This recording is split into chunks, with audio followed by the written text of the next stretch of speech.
impossible is what Buds Wenceslao demands to his people. For him, perfection is the only option. So Buds, thank you for coming to the show called Self-Made. Thank you for inviting me. We want to know your childhood story. Can you share with us? Basically, when I was growing up, I tell this story often. I barely saw my dad because he was always working, and he instilled a lot of discipline among me and my 3 older brothers. So we kind of grew up with that. But at the same time, he knew when to reward, at least when he saw the effort that we were doing, whether it be in school or sports. Are you a competitive child? I have to say I'm not a complacent child. I'm not the type who can just sit down and do nothing. I always want to improve.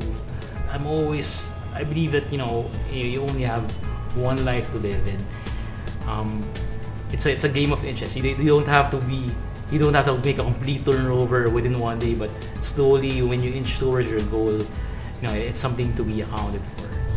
What was your childhood dream? My childhood dream is always to make my parents proud. That's a big thing, and it's not that I'm competing with what my father and grandfather has done, but we want to make sure that we have a goal to create the systems and process to make sure that our organization and our family business will survive multiple generations. So during those time, you really wanted to be part of the business, the family business? No, not really. But it's what do you call it? It's something that was slowly ingrained in us as we were growing up. So during that time, what changed you? I think it's a lot of it's obviously influenced from my dad. Like I saw what he was doing, although it wasn't in the scale that we are now. But it's more of I enjoyed the part where you can keep on reinventing and improving yourself. So what was the values that you really learned from your families? One thing I always remember, and this is something I always tell even my kids, is everything in life that's worth fighting for is hard. If you want something easy, then everybody would do it. So that's what he always says. Even when he did Asiana, which is our flagship project, he always said he did it because nobody wanted to do it, because it was hard. And at one point or another, obviously he could have failed, but he did it. So that's why we're here. You think your parents happy for where you are now? I hope so. I mean, I don't want to ask them, are you happy? But I think they realize the effort also that me and the next generation have put in to what he has built. So running that business right now, what's the biggest challenges you're experiencing? It's always finding the right people to complement the existing people there. And I'm sure even you, because you also run a business, it's finding the right fit for your organization. And that's I think one of the major factors that I have learned when I became the CEO of the company, is finding the right pieces to make the team work. But I think right now I'm more of, if I find the right person, I'm willing to make sure that person is rewarded, obviously in terms of salary, benefits, and whatnot, so that he can do it himself, and I can move on to other things and do other things and find other people, and again move on to other ideas and other projects. What is the future of Asiana?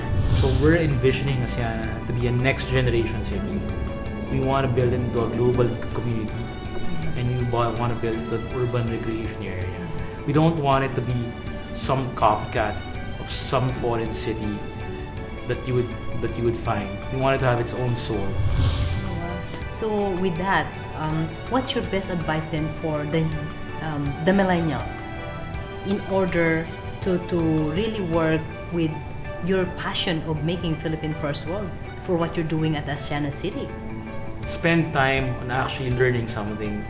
It will be better for you to grow your roots, learn the business, develop connections, especially in Metro Manila, before you start venturing out in a lot of other different things.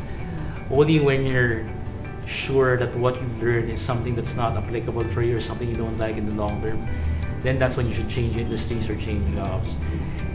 In the meantime, what you get right now, regardless of whether the pay is low or the hours are long, it's something that you will be able to use in the future.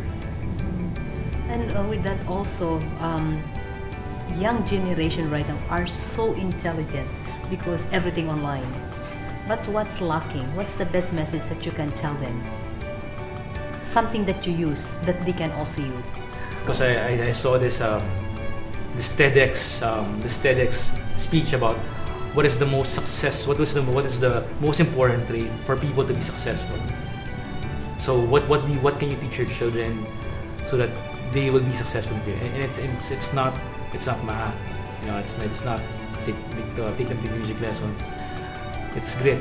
It's about just keeping at it something. When you fall down, get back up. Just being focused, determined. That's I think the most important thing that you need to have. So do you consider yourself successful? No, I don't. Why? Because there's a lot of other more successful people, younger than me, in different countries, who are doing a lot of bigger, greater things than me. That's why I keep going. If you consider yourself successful, maybe you'll stop working and start playing golf or whatever. So I am naturally insecure. That's why I keep pushing. How about parents? You're now a parent. So what do you think the best advice for parents also to connect with their children? I think in this age of the digital age, and I'm also guilty of it, I think you just need to spend time with them. It doesn't matter, it doesn't matter if you're just sitting there and then he or she is playing, But most of the time, you go to like restaurants or you see families that are literally all looking at their phones or their tablets or whatnot. So I think that's the most important key, is to just spend time with both your spouse or significant other and your kids. Very nice. Thank you, Buds. I am Rebecca Bustamante, and this is Self-Made.